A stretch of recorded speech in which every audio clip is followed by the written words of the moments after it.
I'm Kevin Wortley, Business and Entrepreneurship Professor and Faculty Advisor to the Entrepreneurship Club here at Richland College. This program is the conclusion of a project in which student teams were challenged to write business plans for new products or ideas. Today, the teams will compete for the chance to win cash, prizes, and the opportunity to win an all-expense-paid trip to advance to the regional competition, the Alley Scholars Shark Tank Challenge, to be held this spring at the University of Arkansas. The winning team will also be invited to submit their business plan to a prestigious national competition at Texas Christian University in Fort Worth. We'd like to thank Richland Business Programs Coordinator and faculty member Chip Izzard, who has graciously agreed to serve as a mentor to the winning team in preparation of the next round. A panel of judges has already scored the team's written business plans. That counts 40% toward their overall score. The teams do not yet know how they did on that portion of the contest. Today's presentations will count for the additional 60% of their score. Each team will have 7 minutes to make their presentations. The judges will then have 3 minutes to ask questions. A 3-minute break will follow to give the judges the chance to cast their votes. Our viewers will see a short recorded segment during that process. Joining us today are 4 teams: the Busy Bees, the Academic Intellectual Minds, or AIM, Phoebe Mobility, LLC, and Utopia. Today's presentation judges who will help us determine a winner include Maggie Barton and John Schick, co-founders of Spur Startup, a student crowdfunding and incubator platform; retired executive and Richland Advisory Board member Gary Klimbara; speech professor Gil Castillo; and lead business professor Randy Waterman. The written business plan judges included Richland's Dean of the School of Business, Dwight Riley; Honors Program Coordinator Dr. Kathleen Stevens; lead management professor Dr. Linda Morable; and lead digital forensics professor Jason Alvarado. We thank all of our judges for their time and expertise. So let's get started with the Duck Pond Challenge. Joining us first to make their presentation, the Busy Bee team of Alexander Myers Houston and Didi Herrera. Please join us at the podium. You will have 7 minutes to make your presentation. Hello, I'm Alex Myers, and this is my partner Didi Herrera, and together we're Busy Bee. If you've ever moved to Dallas from another city, then you know how difficult it could be to meet friends and socialize without spending the bulk of your time in some smoky bar having an awkward conversation with a stranger. I went through this myself 4 years ago when I moved here, and that's where I came up with the concept of Busy Bee. I'm currently the leading producer at an insurance and retirement company, and this is my partner Didi. Hi, I'm Didi. My husband and I have actually owned and operated a successful construction tile business for the last 14 years, and we employ anywhere between 3 and 5 employees at any given time. So what can Busy Bee do for you?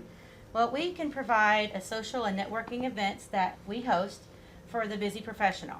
Our clients can use an app or website to choose from a list of events, or they can give us their schedule and we can find events for them to go to fit their own schedule. Also, our service will be able to communicate in our service they will be able to communicate with all other Busy Bee members. All right, so our target market is the busy professional that desperately wants to have a social life and or sees the value in strategic networking, or the professional that moved to Dallas and just wants to socialize and have fun without being in that smoky bar. In the industry, there are several networking companies that would see us as competition. Those companies are designed to bring in like-minded businesses together. However, to our knowledge, there is no friendship-based business company that will serve the same demographic as we plan to. We understand the busy lifestyle of business professional, and we plan to help ease any frustration of finding events outside of their own work-related events. The communication is going to be very important, and that will provide our clients with a peace of mind knowing that know that their time is valuable, and we're going to meet and even exceed their expectations. And we plan to have as much face-to-face interaction with our clients at any of our given events. We want to keep the face of Busy Bee available to our members so that they have a sense of trust with us. To grow our business, we plan on offering incentives to leasing agents, real estate agents, and HR representatives that help us acquire new clients, and we will work with, not against, our competition. We understand we won't be able to provide events at times for all of our clients' schedules, so we want to send our clients to other networking events This will ensure that our clients always have an event to go to, and we create a symbiotic relationship with our competition. All right, so our Ruby Club is just the club we have for friends that want to socialize with their fellow Dallasites. We start that at $20 a month. So for less than the price of a gym membership, you can have a social life and don't have to worry about scheduling it. And then for those that see the importance of strategic networking, we have our Platinum Network that is $50 a month. In our research and development, we plan to create a website that can be fun and interactive for all of our clients. We plan to also develop a software program to track the high-quality network events around the Metroplex. And we want to integrate a feedback option on our website and through our app that can help us improve our app or website and our business altogether. We want to develop an app with the ease of access to all the events within the DFW area. And we also want to review the available market research on events around the Metroplex to ensure that we only offer the best networking events to maximize our clients' time. So our growth strategy, we intend to market our product on social media, and we intend to have our clients post on Facebook that they are a busy bee, and that would hopefully grow our business, in addition to partnering with realtors and leasing agents around the DFW area to ensure that 143,000 people that move to Dallas every year have the opportunity to become a busy bee. And we also intend to market to large businesses that see the value in strategic networking. For our first and second year assumptions, we plan to recruit at least 1,000 members within that year, and then by the second year, we want to increase that to $3,000 by the end of the second year. We plan and anticipate on retaining 50% of our clients annually, and the average sale for a membership would be $30 per month. And we also want to pay a 5% commission to any leasing agents or realtors that can assist in our membership recruitment. And for the second year, as our business grows, we plan to offer more events and we have adjusted our budget to reflect such changes. So our initial capital, we are projecting we will need $40,000. We're looking for a $30,000 investment, and we're looking to spend $10,000 of our own dollars to make sure that we're definitely vested in it. The majority of it is going to go to marketing and the development of our applications. Within the first year, we anticipate having 185 members using pre-sales. We want to create the buzz by using our Spur startup. For the first year growth, we hope to gain 83 new clients per month.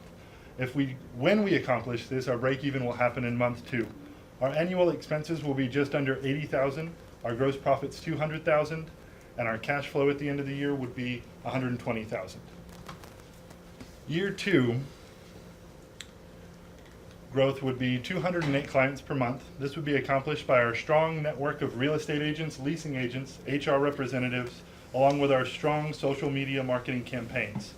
Our annual expenses will be $105,000, our gross sales $713,000, and our cash flow at the end of the year would be $760,000. We anticipate the break even on your investment of $30,000 in the 6th quarter. Are you going to catch the buzz? All right. We're looking for investors to help with our initial investment. For your financial support of $30,000, we would like to be willing to share 10% equity in our company. And for smaller investments, we would be happy to compensate investors with an annual membership at a discounted cost. Thank you for your time.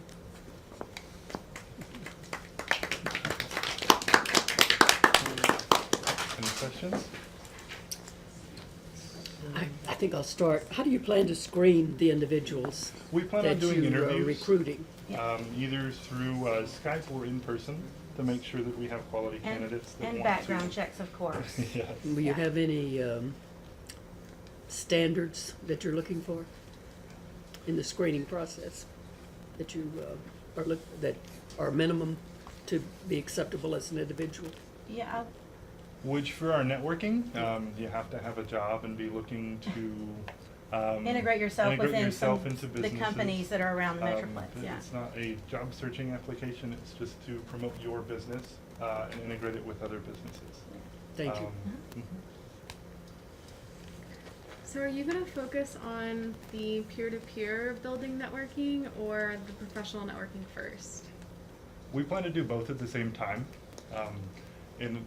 Our networking events, our Platinum Network, is going to be targeted more towards the HR representatives that see the value in strategic networking, while the Ruby Club is going to hit more along the lines of the leasing agents, real estate agents, and I moved the to social Dallas, network I need platform. somebody to connect with. But are you gonna have two marketing teams then? Did you account for that in your expenses? Because the marketing to young professionals looking to network is totally different than trying to find your peers. So have you guys accounted for that cost? Yes, which What was I'll be on that? doing the majority of the marketing myself as far as the business to business and the Platinum Network. We did put $15,000 for the initial startup towards marketing on social media. Okay. So, do I understand it that an individual can join, but you also want companies to join? Or individuals within those Within companies those jump to Yes, join? we go to the companies and have them recruit their employees to come to our company to find, you know. And the difference avenues. between Platinum and Ruby is the idea that you're going to have separate clubs for them, Yes, there's separate events for them than a Ruby could not attend? you can attend either event. The Platinum Network events are geared more towards business interaction, where the Ruby events are geared more towards friendship interaction. How much does each event cost? We plan on having them at public venues. We anticipate our cost to be no more than Pretty low. $200 per event. Yeah, we're hoping. We also plan on having more events as our company grows, with no more than 50 people at an event to reduce overcrowding. What type of companies are you going to get these individuals? Where networking companies strongly prospect is insurance, attorneys, businesses that see the value in strategic networking. So for your platinum, because that's $50 a month, how is that going to stand out against offerings like Network After Work, which is free, and then you pay the like $5 or whatever for like your first drink is Drink, included? right. Like how are you planning to compete with those types We of plan on offerings? working with them and sending our people to those events. What we're doing that they aren't is we are fitting our networking events into their schedule. They're going to give us a time where they're available, and we'll either get them an event that they can go to or host an event for them. Okay. Thank you, Busy Bees. While the judges are casting their ballots, we're going to pause for a brief announcement.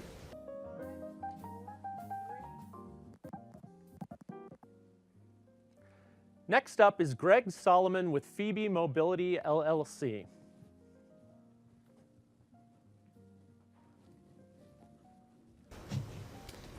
Hi, I'm Greg Solomon.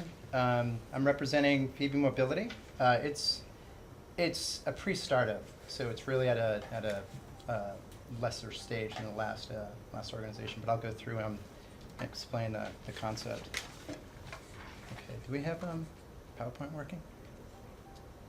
No PowerPoint. Okay.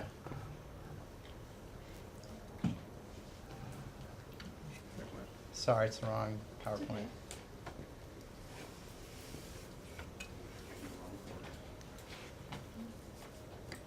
Anyways, I'll just continue. I've actually got, oh, here we go. Okay. So Phoebe Mobility, that's my grandmother, Phoebe. She actually passed away from, she had a fall on a walker, and there was inherent flaws with the design of the product. Specifically what happened is she wasn't able to see in front of her using a walker, because there's some, the way it was designed, it was hard to see, and basically she fell down the steps and broke her hip. So, and that kind of led to her decline. So that's kind of the driving force behind this whole process. So my focus is creating mobility aids that promote safety, stability, and quality, while also I would like to foster a partnership with the academic community to have students involved with innovation, to have students involved with finance, basically many of the aspects of the company. I think what that would do is help drive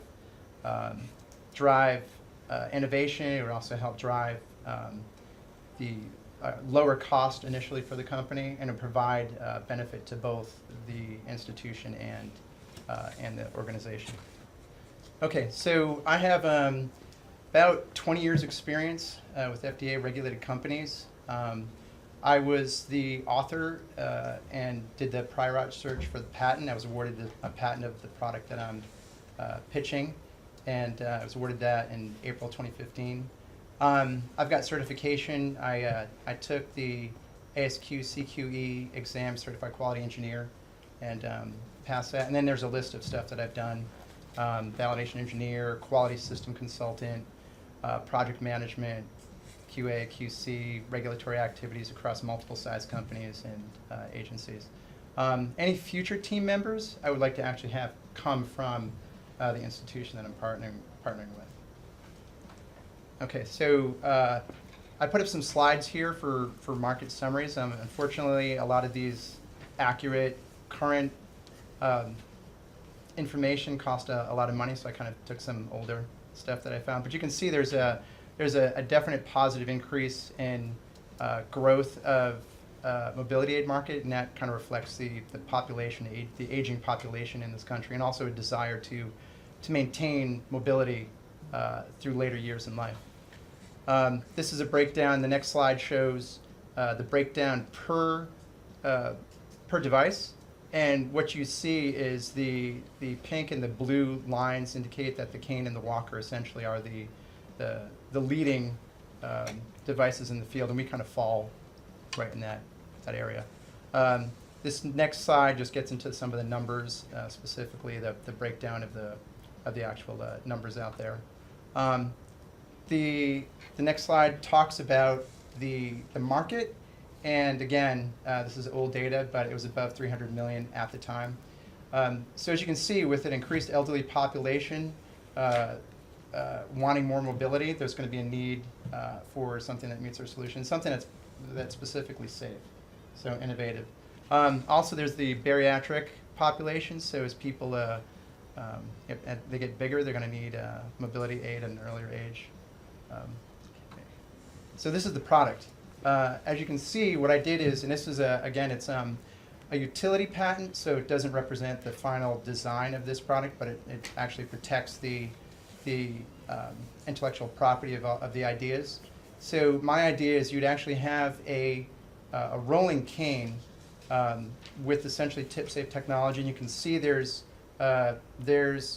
wheels that retract into the base of the structure on springs. So at any time, if the user wanted to stop, they'd simply put weight on that side. They also, it's almost like a quad cane that they have an overlapping base, actually called ferrules, that offer support, again, in case someone wants to stop. So it promotes correct posture, something like a walker. People tend to move forward. They also used wrist joints, which are inherently weak. And that repetitive motion, if you're using a cane, causes a lot of damage over time. So if you go through this, like large base of support, simple braking system is just tilt the cane or push it down. It has basically the support pad is underneath the forearm. So that's how you would support someone who needs assistance. You wouldn't grab them by the wrists to support them. So this is kind of a natural way to actually support someone in that state. So let me see, and it's also adjustable. I've designed into this patent, like the arms basically go up and down. It can be, the wheels can be locked in place. You can adjust the tension. There's so many adjustments so that basically it can be used for a wide range of people with a wide range of limitations. And then there's, most important to me is there's no frontal view obstruction.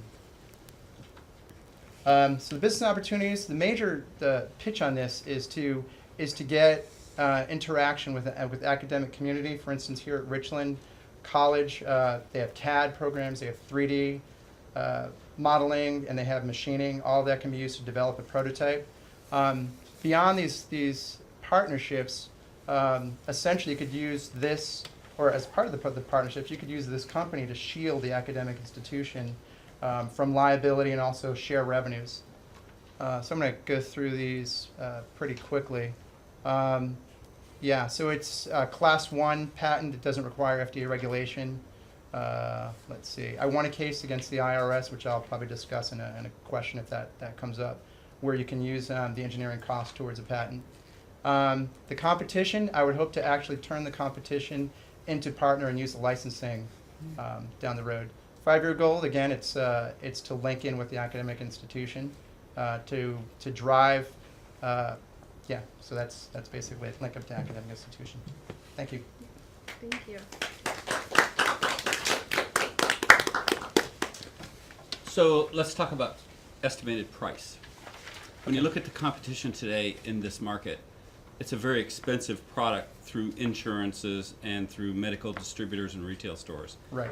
In your study to do the prototype, did you fall into any pricing of what you felt this product would be falling Yeah, in? this is the at? very next slide. It's so it's $150 is about the price range, and again, it's cheaper or about the same range as a walker.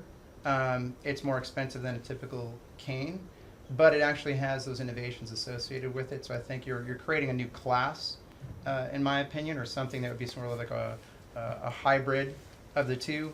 So I would say that 150 is probably the price point, but again, that's going to depend on Where you a lot get of it other factors. manufactured and things of this nature. Yeah, and that's the thing is I would actually look to do a contract manufacturing organization or licensing.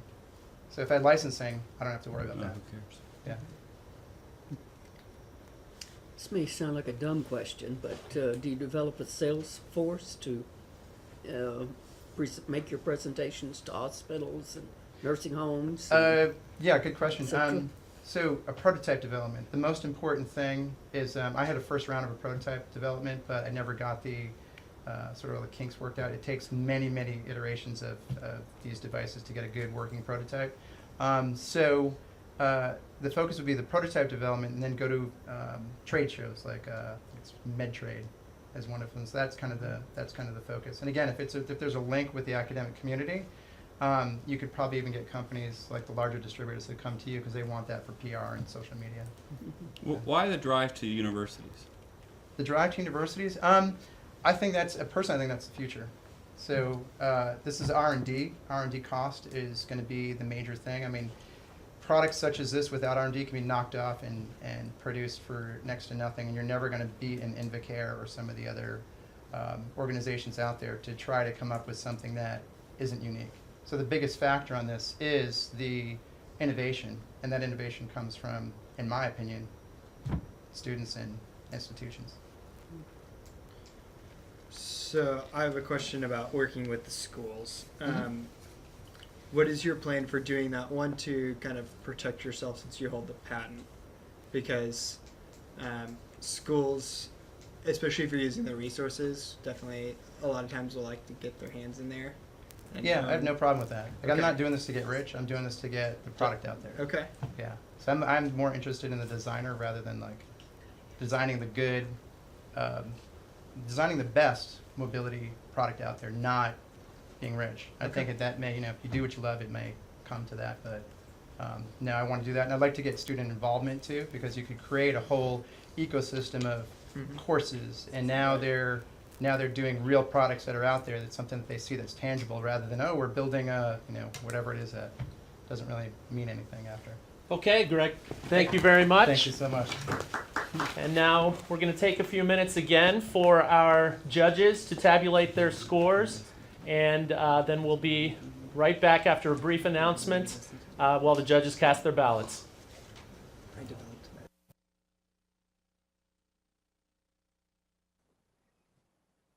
Joining us next is Sion Zanabu with Team Utopia. Sion, you have 7 minutes to make your pitch. Thank you. My name is Sion Zanabu. I recently moved to US from Ethiopia. It's about 10 months. So the reason I came up with Ethiopia is because as a I'm planning on learning business, and as a young person, there are a lot of obstacles you can have, especially on a worldwide scale. Since I came from Africa. And the reason is there are a lot of ideas in our world, and a lot of people, and a lot of things that could be changed, and a lot of people that can be discovered. But the lack of opportunity and the lack of a lot of things have kept those ideas apart. So my idea is to unite all the businesses in the world. My mission is to unite all the businesses in the world in a worldwide scale in every field. It's going to be a social networking service. So what's going to make Utopia different from all the services is going to be anybody from small business owners to young entrepreneurs and big investors can be a part of this, can have an account. They can put up their business plans. They can do anything they want. They can have their business plans out, their locations and their personal informations. They can get investors to invest on them from any country. An investor from US can invest in a country, like for example in Ethiopia or even in China. It gives the small businesses the promotion and all the things that are needed. It will give them the information that they want. So the small businesses will have a bigger opportunity and the bigger scale of being known. So the team is, I'm the only team member at the moment, and I'm planning on working with many people with experience, since I know I lack experience in the field and in the country too. The marketing system is going to be, it hasn't been yet launched, and it hasn't been out to the public yet, so I'm planning on having it in all digital ways. It's going to collaborate with all the social medias. So what's going to make Utopia different from launching a company or having ads on Facebook or on Instagram is you can actually have an account, and all the investors throughout the world can have an account too. So when an investor logs in, he can he can mention any type of business that he's looking for and the ideas that he wants. So throughout all the world, anybody that has an account can log in and see what he wants. So it brings in the connection for those two people, and it gives the chances. So I think Utopia can lower the failing of young entrepreneurs. 8 out of 10 entrepreneurs fail when they start business in the first 18 months. So it actually gives all businesses not to be bounded on their locations. They can actually be known and be out there and be with any type of business. So this is not only for this type or to be on this type or any kind. It could be a photographer, it could be a model, and it could be anything that has a small business in the country. It could be anybody that's promoting, and any type of investor can be benefited from this. So they can know, any investor can know the young competition coming. It could be from any state in the globe. They can know what type of competition is going on, the current economy, and how much people invest in one country. For example, in Ethiopia, if they invest about 500,000 for one business, and they invest millions in this country, so they know the type of economy that the country has, and if they should go invest there, and what would be their benefits, because they know the country's system of business just by the outline that the people's put up.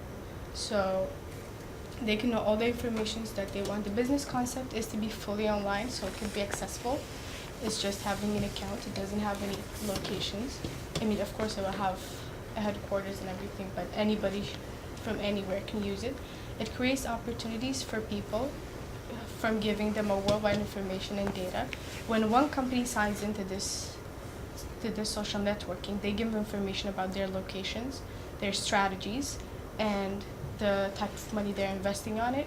So at that point, anybody can log in and understand that what type of things are going on in that country. Like when they have a business there, the location that they give the company, Utopia, can have an information about the whole location system. If they have for example, if they have a jewelry sales in Ethiopia in one place, if somebody's planning on starting a business there, they can just see what is going on in that place, and their location gives you the location. Knowing the location would give you, for the new entrepreneurs, it would be a chance to know what they should do on that particular place, and how much money they invest, and how much money the competitions are investing. So the competitions are going to be all social networking, but what's going to make it different is going to be when they promote their product, and when Utopia launched their product. Utopia also collaborates with all social medias to launch them. So, and they get to have investors look at their products too, because it promotes to both investors and customers. So when it launches their product, it launches on Facebook, Instagram, all the users. So it's a win-win for them. That's what makes it different from all social medias. The goals is to have as many users as possible. The first year plan is going to be having small businesses in Dallas and having them logged in and having them see what's going on and having them in. And after Dallas is going to be countrywide, and then it will go on the worldwide. So the financial plan is going to be, I hope to have 500,000 small business users. It's easily accessible, so people can they have nothing to lose with having an account. There's nothing that they're paying for. So their financial plan is going to be, they're going to be in person. When they launch their product in Ethiopia, there's going to be a share that they're going to have. So it depends. It's not a fixed rate. And that's it.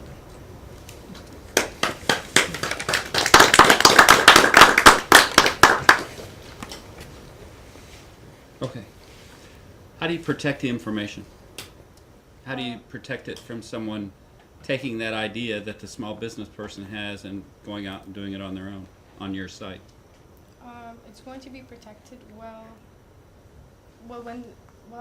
it's going to be, their information is going to be protected, their privacy is going to be protected, but their business ideas, they're not going to just put on their ideas. They should be at work at it at first. So what are they putting on the site then? they're putting on the site, it's for small businesses that have already started but need the boost to go on, to keep going. Okay. Is this a service or a product?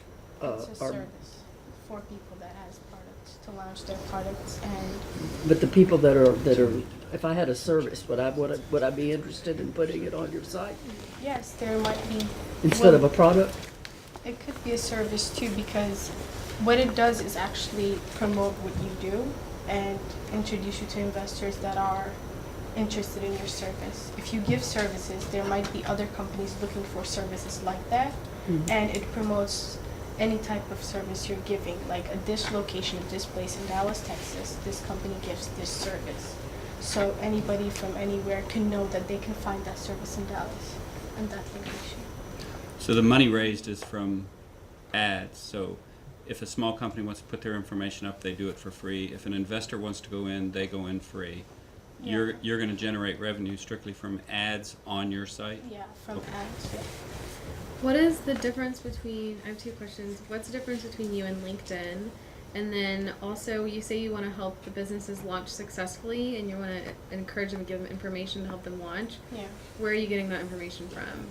Well, the information, most of the data are going to be get from the users. When the users gets in, they're going to give you their, for example, if a company from Dallas logs in, they're going to tell you their locations and everything. So most of the information would be from the users themselves, and most of it will be when a company logs in and sees what you like, gets the information. When we get their information, we keep it. Like all the information are being kept. So it's more of using the information that we get, circling it around. And the second one is, well, I don't know. It's like, It's a good answer. Okay, Sion. Thank you. Thank you very much. And now we will take a few minutes, and the judges will have a chance to tabulate their scores, and then we will return in just a moment.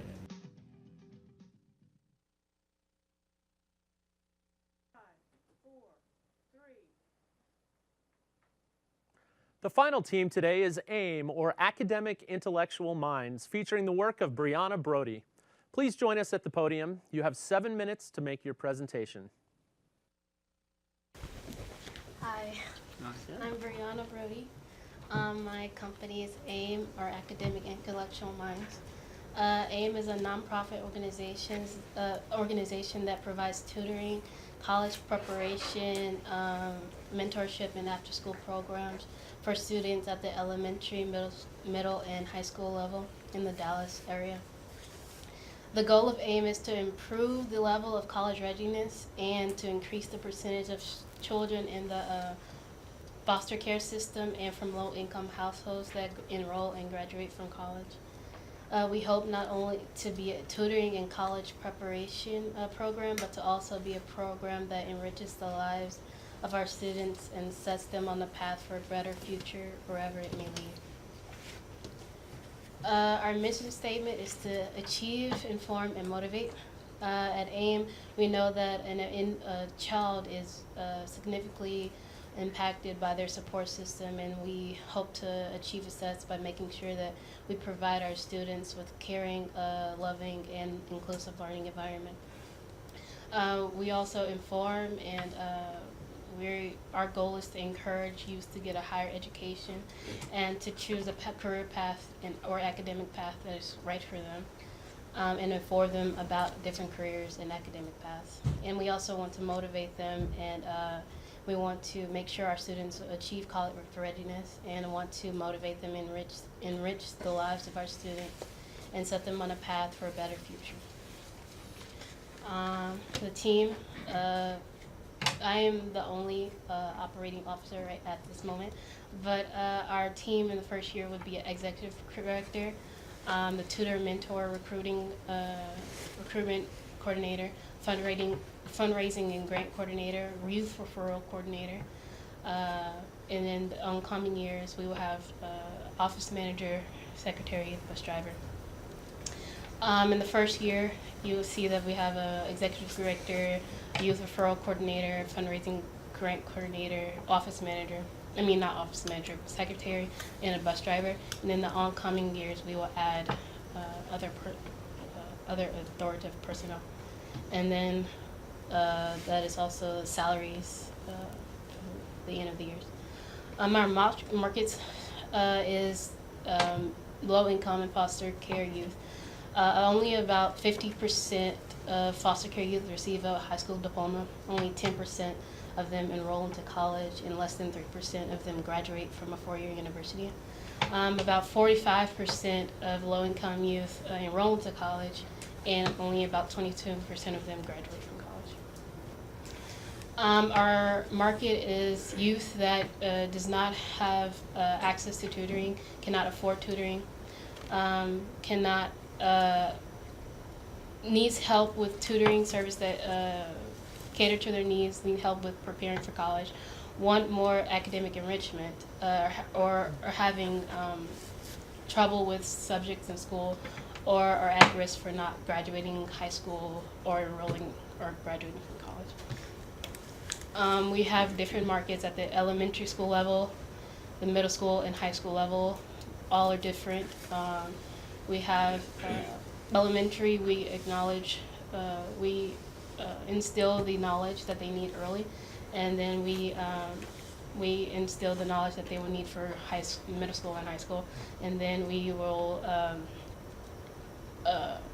help them with a learning style that's intertwined with fun and entertaining activities that engage them and help them retain the information. At the middle school level, we will add to the elementary program and make it slightly more challenging, and then provide them with the knowledge they will need for high school. And in high school, we will help them, we will concentrate on making sure that they're ready for senior year in college. And then we'll focus on college readiness and making sure that they're and have academic assessments and seeing what the child is interested in and what academic path is right for them. Opportunities or openness by school districts and foster care organizations that help at-risk youth.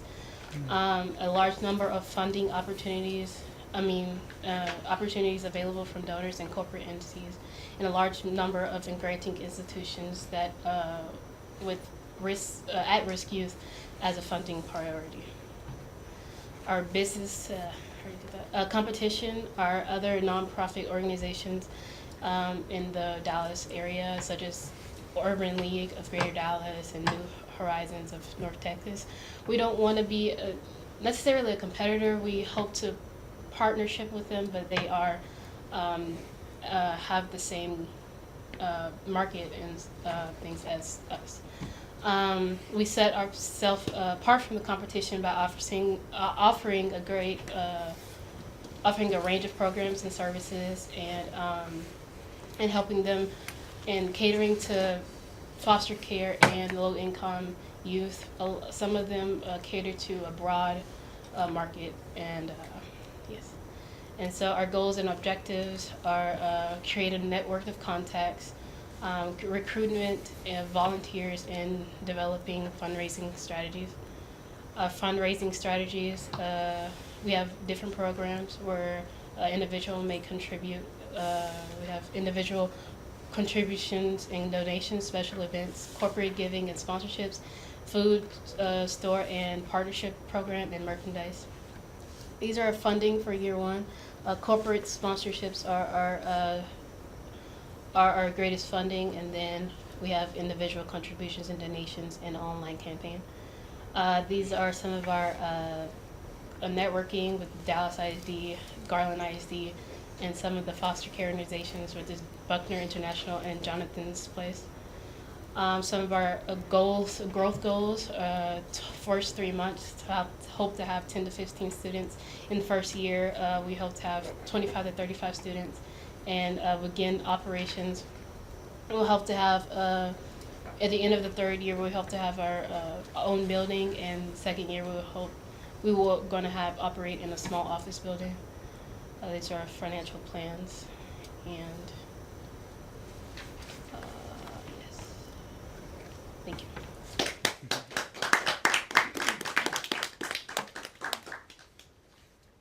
Can you describe to me what some of the activities and services you would do to actually help the students learn? Like, is it an after-school program? Yes, Okay. and it's also a tutoring program. It's also a college prep program, depending on the student and the program. We have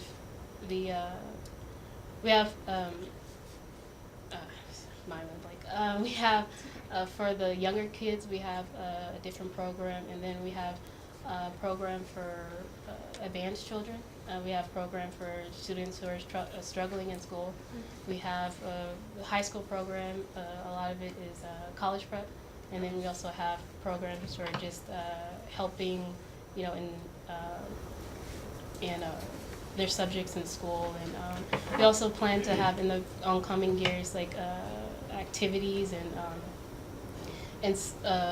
outdoor activities and stuff like that to just enrich the students and have them to have a after-school program and everything. What's a potential obstacle to getting this program off the ground? One of our obstacles are lack of reputation. We don't, we're not Urban League of Greater Dallas, so we have to. That's why our fundraising is the way it is. It's that we need to have a reputation, and then we will get more funding from federal grants and everything. Is that where your startup costs are going to come from, the federal, try to get federal funds? Or Well, our startup costs are going to be from our online campaign, such as like Kickstarter or something like that. That will be $40,000, and then we also get funding from corporate entities and individual donors.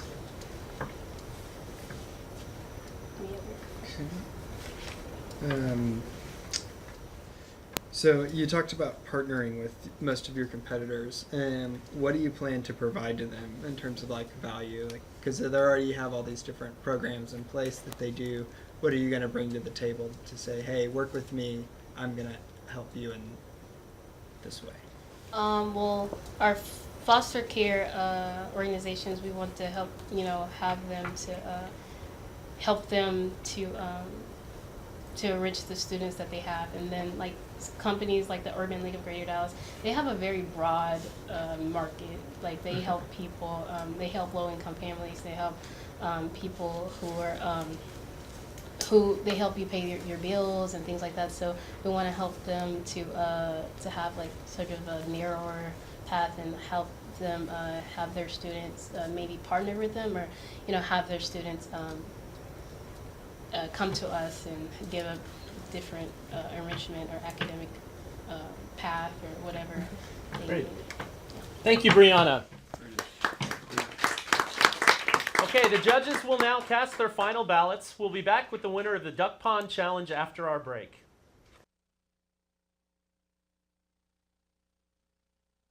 Welcome back. Now comes the time in the program where we announce the winners and award the prizes. So, Team Utopia, you have received our honorable mention. Team AIM, you have been awarded 3rd place. The 2nd place team will be the alternate in case our winner cannot compete at the next round for any reason. And 2nd place goes to Team Busy Bee. And that means that Team Phoebe Mobility takes the top prize of the all-expense-paid trip to the Alley Scholars Shark Tank Challenge, taking place on March 3rd at the University of Arkansas in Fayetteville. You've also been invited to submit your plan to the TCU Values and Ventures competition to compete among prestigious universities like Harvard, MIT, and others, with grand prizes of $25,000 going to the overall winner. We want to thank our participants and judges for their time and contributions to Duck Pond Challenge. Without your participation, this program would not be possible. This has been a joint production of the Richland College Entrepreneurship Club, the Richland Student Media, and the School of Business. A video podcast of this program will be available online at richlandstudentmedia.com. Thank you for joining us.